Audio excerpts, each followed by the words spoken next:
Hi guys, legend of டோட்டைங்கிற ஒரு சூப்பரான சீரீஸை பற்றி தான் நம்ம பார்த்துட்டு இருக்கோம். இந்த சீரீஸோட எபிசோட் 9ல் என்ன நடந்துச்சுங்கிறத பார்க்கறதுக்கு முன்னாடி நம்ம சேனலை சப்ஸ்கிரைப் பண்ணாதவங்க சப்ஸ்கிரைப் பண்ணிக்கோங்க. அப்படியே மறக்காம பக்கத்தில் உள்ள பெல் ஐக்கானையும் கிளிக் பண்ணிக்கோங்க. வீடியோக்குள்ளே போகிறதுக்கு முன்னாடி ஒரு சின்ன அனௌன்ஸ்மெண்ட். உங்களுக்கோ உங்கள் ஃப்ரெண்ட்ஸுக்கோ யாருக்காவது பிஸ்னஸ் ப்ரமோஷன் பண்ணணும்னா டிஸ்கிரிப்ஷனில் இன்ஸ்டா ஐடியும் மெயில் ஐடியும் இருக்கு. மறக்காம எங்களை கான்டாக்ட் பண்ணுங்க. இப்போ நம்ம கதையை ஸ்டார்ட் பண்ணுவோம். ஃபர்ஸ்ட் எடுத்த உடனே நம்ம பிரின்ஸ் ஆள் ஏதோ ஒரு இடத்துக்கு வந்திருக்காரு. 10 வருஷம் தேடி கண்டுபிடிச்சதா சொல்லி ரொம்பவே ரேரான ஒரு பேர்ல இப்ப அப்படியே அங்க கொண்டு வராங்க. அவரும் அதை அப்படியே பார்த்துட்டு இருக்க நம்ம ஹீரோயினும் இப்ப அப்படியே அங்க வந்துடுறாங்க. இந்த பேர்ல செமையா இருக்கு, இதை மட்டும் பவுடராக்கி நம்ம டிஷ்ல கலந்தோம்னா அதோட டேஸ்ட் சும்மா அல்டிமேட்டா இருக்கும்னு சொல்லிட்டு அவங்க டக்குன்னு அதை வாங்க போக அசிஸ்டன்ட் பிரின்ஸ் அதை வேற ஒரு முக்கியமான ஆளுக்காக வச்சிருக்காருன்னு சொல்றாரு. ஆளும் அமைதியாருன்னு சொல்ல நம்ம ஹீரோயின் முக்கியமான ஆள்னா உன்னோட லவ்வரா. ஆளும் அதை திரும்ப அப்படியே பாக்ஸ்ல வச்சுட்டு இது எனக்கு வேணும்னு சொல்ல நம்ம ஹீரோயினும் நிஜமாவா உனக்கு தரம் விருப்பம் இல்லைனா விடு, நானே அதை வாங்கிக்கிறேன்னு சொல்றாங்க. கடைக்காரரும் ஆனா பிரின்ஸ் இதை கேட்டிருக்காரு, நான் இப்ப என்ன பண்றதுன்னு சொல்லிட்டு அப்படியே முழிச்சிட்டு இருக்கேன். பிரின்ஸும் இதை என்னால உங்களுக்கு தர முடியாதுன்னு சொல்றாரு. அவங்களும் அப்படியா, அப்ப சரி இனிமே கடை பக்கமே வந்துடாதுன்னு சொல்லிட்டு அப்படியே அங்கிருந்து கிளம்புறாங்க. நம்ம அசிஸ்டண்டும் திரும்ப வந்து அவரோட அசிஸ்டன்ட் கிட்ட ஒன்னையும் சேர்த்துதான் சொல்லிட்டு அப்படியே அங்கிருந்து கிளம்பு. இப்ப சிட்டிக்குள்ள ஏதோ ஒரு ராயலான ஒரு கேரேஜ் அப்படியே வர மாதிரி காட்டுறாங்க. உள்ள இருந்த ஒரு லேடி அவங்க ஆளுங்க கிட்ட நம்ம வந்தாச்சான்னு கேட்க அவங்களும் நம்ம ஊசியக்குள்ள வந்துட்டோம்னு சொல்றாங்க. கேரேஜ் நேரா நம்ம பிரின்ஸோட இடத்துக்கு தான் போகுது. அவரும் அவங்கள வாசல்ல வந்து வெல்கம் பண்றாரு. இவங்களும் ஒரு பிரின்சஸ் தான் போல. அப்பா வரலையான அவரு கேட்க அரசருக்குன்னு சொல்லிட்டு அவங்க ஏதோ ஆரம்பிக்கிறாங்க. நம்ம எதா இருந்தாலும் உள்ள போய் பேசிக்கலாங்கிற மாதிரி சொல்லிட்டு அவரும் அப்படியே அங்கிருந்து கிளம்ப 2 பேரும் இப்ப அப்படியே உள்ள உட்காந்துட்டு இருக்காங்க.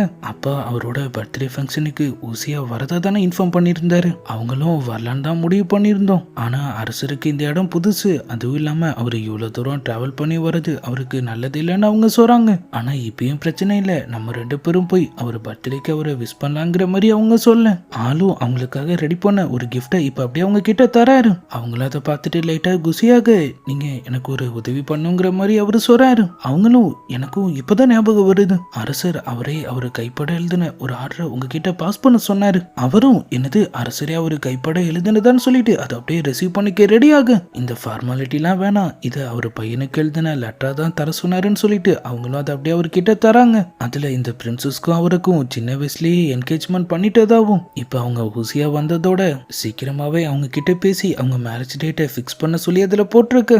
அவரும் நீங்க டிராவல் பண்ணி வந்ததுல டயர்டா இருப்பீங்கன்னு நினைக்கிறேன், போய் ரெஸ்ட் எடுங்க, நம்ம அப்புறம் மீட் பண்ணலாம்னு சொல்லிட்டு அப்படியே அங்கிருந்து கிளம்பிடுறாரு. ஆனா லேட்டாக ஆள் திரும்ப வந்த மாதிரியே தெரியல. பிரின்சஸும் இப்ப அப்படியே அவரை பார்க்க வராங்க. அவரும் அவர் இடத்துல உட்காந்து அப்படியே குடிச்சிட்டு இருக்கு. இன்னைக்கு உங்களுக்கு ரொம்பவே ஒர்க் ப்ரெஷர் இருக்குன்னு நினைக்கிறேன், நான் உங்களுக்கு ஹெல்ப் பண்றேன்னு சொல்லிட்டு அவங்க கொண்டு வந்த ஒரு ஃப்ராக்ரன்ஸையும் அவங்க அப்படியே அங்கிருந்து ஜாடியில போட்டு விடுறாங்க. ஆளும் அதை அப்படியே ஸ்மெல் பண்ணிட்டு இருக்க அவங்களும் அவர் தலைக்கு லைட்டா அப்படியே மசாஜ் எல்லாம் பண்ணி விடுறாங்க. ஆளும் அப்படியே ரிலாக்ஸ் பண்ணிட்டு இருக்க அவங்களும் அவர்கிட்ட அப்படியே க்ளோஸ் ஆக ட்ரை பண்றாங்க. நம்ம ஃப்ரெண்ட்ஸும் பதறி போய் எந்திரிச்சிடுறாரு. இன்னைக்கு என்ன நாள், அவங்களும் 14ஆம் தேதிங்கிற மாதிரி சொல்றாங்க.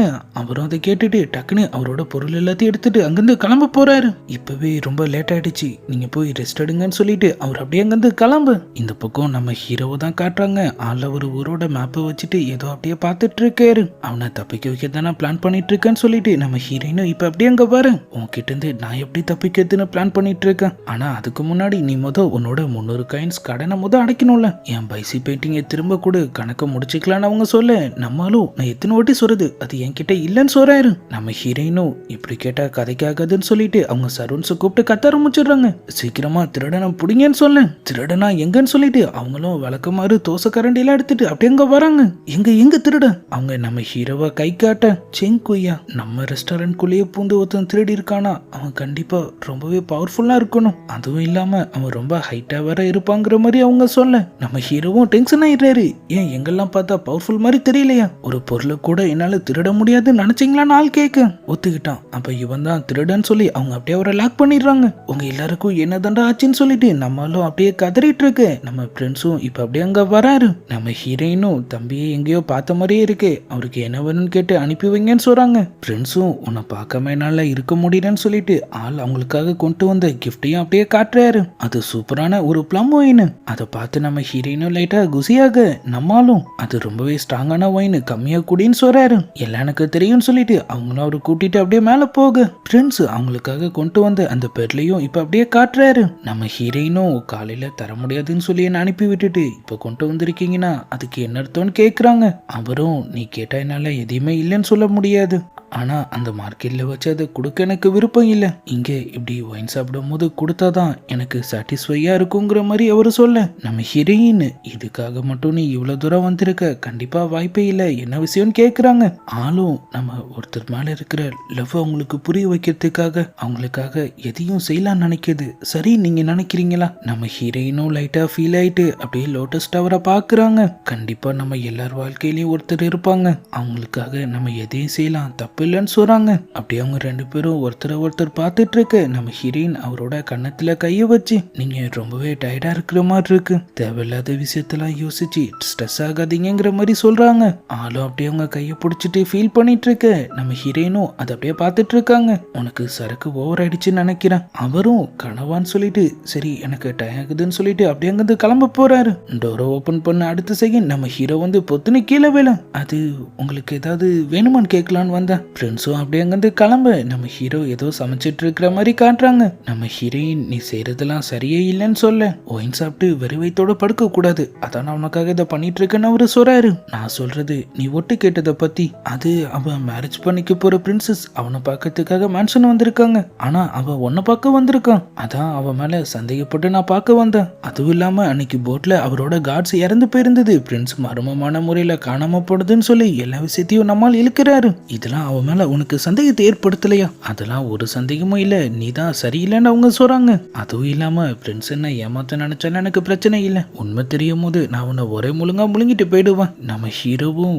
எவ்வளவு காலம் ஆச்சு நீயும் ஒரே வாழ்க்கையை திரும்ப திரும்ப வாழ்ந்துட்டு இருக்க, இதுல ஒருத்தன் உன் லைஃப்குள்ள வந்து உன்னை ஏமாத்தினாவது உனக்கு ஒரு மாற்றம் கிடைக்கலங்கிற மாதிரி சொல்றாரு. அவங்களும் டக்குன்னு அப்ப நீ எதுக்காக என் லைஃப்குள்ள வந்த, நீயும் என்ன ஏமாத்துறியான்னு கேட்க நம்ம ஹீரோவும் சீரியஸ் ஆயிட்டு நான் உன்னை என்னைக்குமே ஏமாத்த மாட்டேன்னு உனக்கே தெரியலன்னு கேட்கிறாரு. என்னடா படம் டைலாக்லாம் வருன்னு சொல்லிட்டு நம்ம ஹீரோயினும் சிரிச்சிடுறாங்க. அவங்க ரெண்டு பேரும் அப்படியே செம ஹாப்பியா இருக்க. அவங்களும் டக்குன்னு எனக்கு என்னாச்சு இவன் கிட்ட ஏன் நான் ரொம்ப வித்தியாசமா ஃபீல் பண்றேங்கிற மாதிரி அப்படியே யோசிக்கிறாங்க. அப்படியே கட் பண்ணா இப்ப சீஜினோட மேன்ஷன்.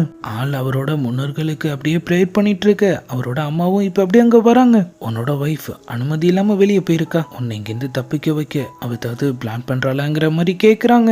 அவரும் கண்டிப்பா இல்லைன்னு சொல்றாரு. சோஹு நீ எனக்கு எவ்வளவு முக்கியம்னு உனக்கே தெரியும்ல, உன்னை பார்க்காம என்னால ஒரு நாள் கூட இருக்க முடியாது. அவரும் டக்குன்னு கேட்டுடுறாரு. உண்மையிலேயே அதுக்காக தான் என்னை எப்போதும் இங்கேயே வச்சிருக்கீங்களாங்கிற மாதிரி அவரு கேட்க அவங்களும் டக்குன்னு சீரியஸ் ஆயிடுறாங்க. மண்டி ஈடு. அவரும் டக்குன்னு முட்டி போட நம்ம குடும்பத்தோட அடுத்த தலைவனே நீ தான், என்ன தைரியம் இருந்தா நீ உன் அம்மாவை பத்தி இப்படி பேசுவ? சரி சொல்லு, அன்னைக்கு அவங்க கையை பத்தி கூட கவலைப்படாம புலி கூட சண்டை போட்டு உன்னை காப்பாத்தினது யாரு? அவரும் நீங்க தான் சொல்றாரு.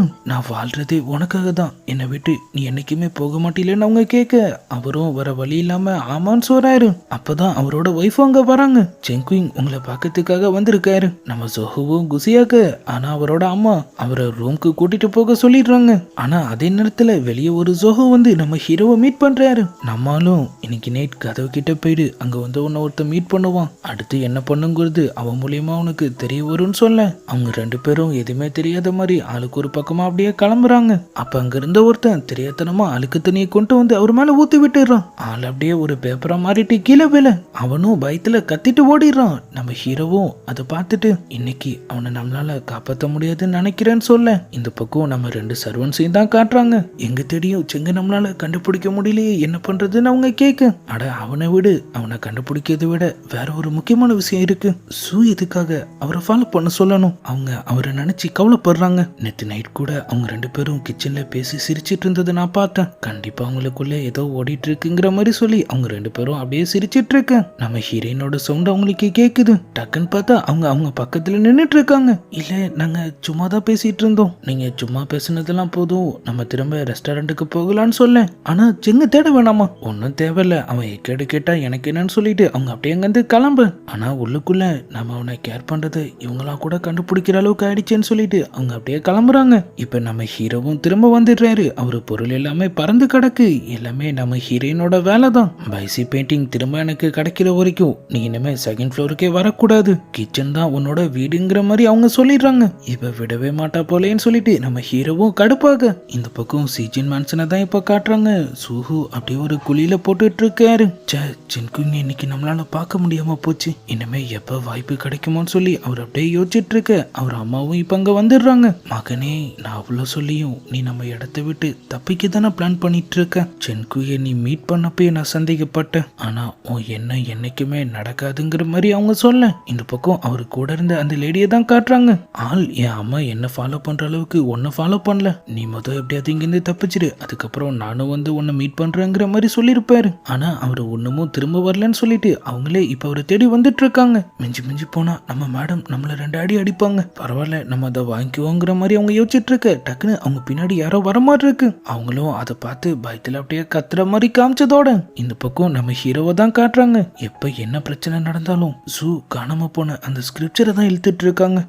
அதுக்கு காரணமான அவனை கண்டுபிடிச்சி அதை அவகிட்ட திரும்ப கொடுத்தாகணும், அப்பதான் அவ வாய மூடுவாங்கிற மாதிரி அவரு யோசிக்க அடுத்த நாளே ஆள் அவனை வரைஞ்சு எடுத்துட்டு போயிட்டு ஒரு இடமா அப்படியே விசாரிக்க ஆரம்பிச்சிடுறாரு. ஆனா எங்கேயுமே எந்த தகவலுமே கிடைக்கல. அவரும் வர வழி இல்லாம கடைசியா நம்ம இன்ஸ்பெக்ஷன் டிபார்ட்மெண்ட்டுக்கு போறாரு. ஆர்ச்சர் கிட்ட அந்த விஷயத்தை பத்தி சொல்லி ஹெல்ப் கேட்க என்னது சில்க் த்ரெட் வெப்பனை யூஸ் பண்ணானா? எனக்கு தெரிஞ்சு அப்படி ஒரு விஷயத்த நான் கேள்விப்பட்டதே இல்லை. ஆனா சீல சில பேர் ரொம்ப ஸ்ட்ராங்கான சில்கை தயார்படுத்துறாங்கன்னு நான் கேள்விப்பட்டிருக்கேன். நம்மளும் உங்க ரெக்கார்ட்ஸை நான் பார்க்கலாமா? எனக்கு இன்னமும் தகவல் கிடைக்குங்கிற மாதிரி சொல்ல எங்க டிபார்ட்மெண்ட் சம்பந்தப்பட்ட ஃபைல்ஸை வெளியாளுங்களுக்கு காட்ட முடியாதுன்னு ஆள் சொல்லிடுறாரு. அப்பதான் அவருக்கு தகவல் வருது. சுகு ஃபேமிலியை சேர்ந்த ஒரு லேடிய ஏதோ ஒரு பீஸ்ட் கொடூரமா கொன்னு இருக்குன்னு அவரு சொல்ல அவங்க உடனே ஸ்பாட்டுக்கு தான் போறாங்க. ஆனா நம்ம ஹீரோக்கு அந்த பாடியை பார்த்த உடனே வைத்து பரட்டிடுது. நம்ம ஹீரோயினும் இப்ப அங்கதான் நின்னுட்டு இருக்காங்க. சுகு விஷயத்துல தலையிடாதுன்னு நான் அப்பவே சொன்னேன்னு சொல்லிட்டு அவங்களும் அவரை கூட்டிட்டு அப்படியே கிளம்ப நம்மளும் ஆனா நம்ம எங்க போறோம்னு கேக்குறாரு. சீஜின் மேன்ஷனுக்குன்னு அவங்க சொல்றாங்க. ஆனா இங்க என்ன நடந்துட்டு இருக்கு? அவங்களும் அப்படியே நின்னுட்டு நம்ம திரும்ப ரெஸ்டாரண்ட்டுக்கு போலாம், இவ்வளவு தூரம் வந்ததுக்கு அப்புறம் கண்டிப்பா அவளே நம்மளை தேடி வருவான்னு அவங்க சொல்ல அதே மாதிரி நம்ம சோகுவோட அம்மாவே இப்ப அவங்க ரெஸ்டாரண்ட்டுக்கு வராங்க. நம்ம ஹீரோ கிட்டையும் என் பையன் உங்களை பார்க்க வந்தானான்னு கேட்க நம்மளும் நாங்க 2 பேரும் பழைய ஃப்ரெண்ட்ஸ், நாங்க பெயிண்டிங்கை பத்தி பேசிட்டு இருந்தோம்னு சொல்றாரு. அதை பத்தி மட்டும்தான் பேசுனீங்களான்னு சொல்லிட்டு அவங்களும் அப்படியே ஒரு கிட்ட வர நம்ம ஹீரோயின் குறுக்க வந்துடுறாங்க. இவன் என் ரெஸ்டாரண்ட்டை சேர்ந்தவன், பெயிண்டிங்ல இவன் நடிச்சுக்க ஆளே இல்லைங்கிறப்ப உங்க பையனுக்கு இவனை பத்தி தெரிஞ்சிருக்கிறதுல ஆச்சரியம் இல்லைன்னு சொல்றாங்க. ஆனா இவனை மாதிரி ஆளுங்க கூடலாம் என் பையன் சேர்றதுல எனக்கு விருப்பம் இல்லை. நம்ம ஹீரோவும் டக்குன்னு அவர் ஃபேமிலியை சேர்ந்த அந்த லேடி இறந்த விஷயம் அவங்களுக்கு தெரியுமான்னு கேட்கிறாரு. அவங்களும் நல்லாவே தெரியும், அது என் பையனோட ஒய்ஃப் தான் சொல்றாங்க.